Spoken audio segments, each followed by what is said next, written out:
Welcome to Iraqi Dinar Update, your go-to source for the latest news, expert insights, and real-time developments on Iraq's currency, economy, and financial reforms. Whether you're a long-time investor or just curious about the dinar, you're in the right place. In what many analysts are calling a groundbreaking moment for economic relations between the United States and Iraq, a high-level U.S. delegation arrived in Iraq on Monday, April 7, 2025, marking a historic step forward in bilateral cooperation. This wasn't just another diplomatic or business exchange.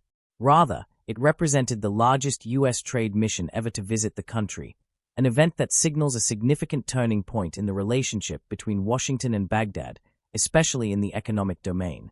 This American delegation, coordinated closely with the U.S. Treasury Department, included representatives from an astounding 60 companies, spanning a wide range of industries and sectors. Such a broad presence showcases not only the sheer magnitude of interest among American firms in engaging with Iraq's evolving economy, but also the increasing willingness of both governments to deepen strategic ties through commercial and financial channels. For the United States, this mission is part of a broader strategic framework. While Washington has had long-standing military and political interests in Iraq, this trade mission represents a recalibration, one that emphasizes economic development as a means to stabilize the region and secure U.S. influence through commerce rather than just through military engagement. By sending such a large and diverse group of companies, the U.S. is signaling that it sees long-term value in the Iraqi market and is willing to commit substantial resources to develop new partnerships. This trade mission can also be seen as an attempt to counterbalance growing Chinese and Iranian economic influence in Iraq. Beijing, for example, has already invested heavily in infrastructure and energy projects in the country, and Iran maintains deep trade ties with Baghdad. Washington's renewed commercial focus in Iraq could be a strategic move to ensure that American companies, and by extension, American values and standards, remain a competitive force in shaping Iraq's future. In coordination with international financial institutions such as the International Monetary Fund, IMF, and the World Bank, Iraq has been pursuing monetary reforms, including efforts to control inflation, improve foreign exchange mechanisms, and prepare for eventual integration with global financial markets. Part of these reforms involve increasing transparency in banking operations, reducing dependency on the US dollar for trade settlements, and gradually introducing digital payment systems.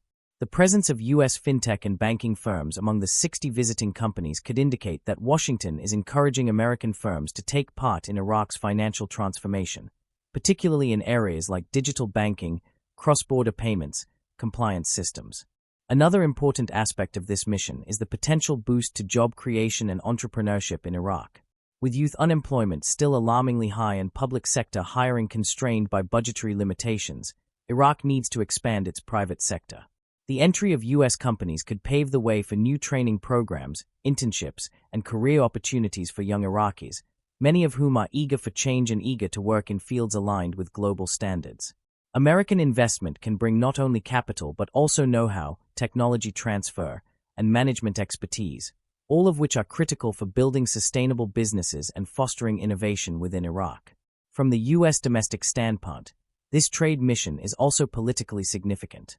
It reflects a bipartisan consensus that American foreign policy in the Middle East must be recalibrated toward economic engagement and away from the militarized approach of the past. With elections approaching in both countries in the coming years, such a high-profile economic mission serves as evidence of effective diplomacy and mutual benefit. It also provides American companies with new growth opportunities in a part of the world that is often perceived only through the lens of instability. By investing in Iraq now, American firms are not only gaining access to an emerging market but also contributing to regional stability, a point that U.S. policymakers are likely to emphasize to both domestic and international audiences. What makes this mission even more remarkable is the breadth of industries represented. According to early reports, the delegation includes firms involved in infrastructure development, green energy, logistics, medical equipment, agribusiness, educational technology, and cybersecurity. Each of these sectors corresponds to critical gaps in Iraq's development landscape. For instance, American companies offering renewable energy solutions may help Iraq reduce its carbon footprint and diversify its energy sources, a goal that aligns with global climate commitments. Medical and pharmaceutical firms could assist in rebuilding Iraq's struggling healthcare system. Educational and digital learning platforms can expand access to quality education in remote or underserved areas. These contributions go beyond business. They have the potential to reshape Iraqi society. It is also worth noting the role of the U.S. Treasury Department in coordinating this mission. This isn't simply a case of the private sector taking the lead. It is a carefully orchestrated effort with strong government backing. The involvement of the Treasury Department suggests a desire to align financial cooperation with broader macroeconomic policy goals. The U.S. may be seeking to support Iraq's anti-corruption measures, promote adherence to international banking standards, and perhaps even facilitate future debt restructuring or IMF-supported programs. In return, Iraq gains the credibility and resources needed to support its development goals, provided it continues on the path of reform. For those who have long watched the region and wondered whether Iraq could ever rejoin the global economic mainstream, this visit is a strong signal that things are indeed changing. While challenges remain, security concerns, bureaucratic inefficiencies, and political instability among them, there is now a visible momentum toward progress. And in that momentum, U.S. companies are finding space to operate, invest, and grow.